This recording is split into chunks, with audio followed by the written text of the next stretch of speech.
So for the past 3 years, I've decided to teach myself how to surf. Now, confession, I'm probably one of the most dangerous surfers of all time because of how terrible I am. You know, like all of us, I try and look like the pros in the magazines, but actually I amount to nothing but a sheer embarrassment. Now, whilst engaging with this hobby, something that I've learned about surfers is that they are obsessed with the wind. And so every night I find myself studying every single wind app created by man.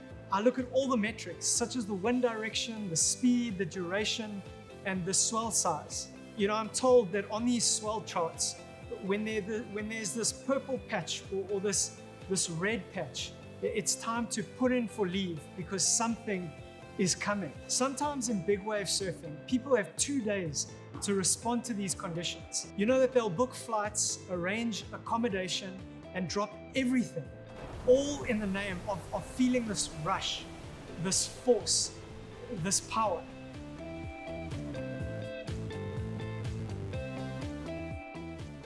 Honestly, the first time I stood up on a wave, it was exhilarating. To me, it's an amazing phenomenon.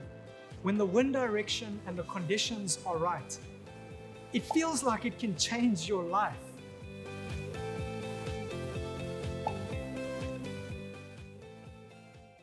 Now, it's no different when it comes to our relationship with God. Jesus says these words to Nicodemus. He was Israel's lifeless, cold-hearted, religious teacher. The wind blows wherever it pleases. You hear its sound, but you cannot tell where it comes from or where it's going. And so it is with everyone born of the Spirit. Jesus is comparing the activity of God in someone's life to the wind. God's presence moves in people's lives like the wind. No one can control who God decides to touch. Now, I'm struck by 2 things here. The words, you hear its sound.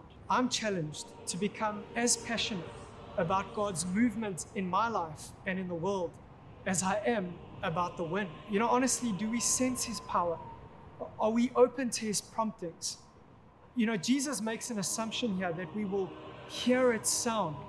In other words, when we stop and we look at a tree and we look at the breeze affecting the tree, we notice it. We hear its sound.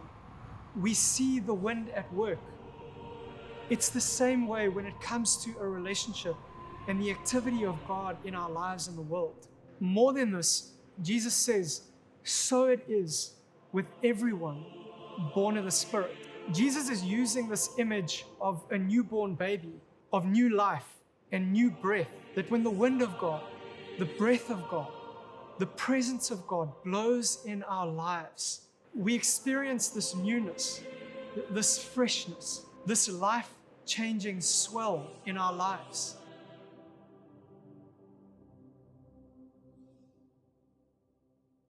So I want to ask you this question.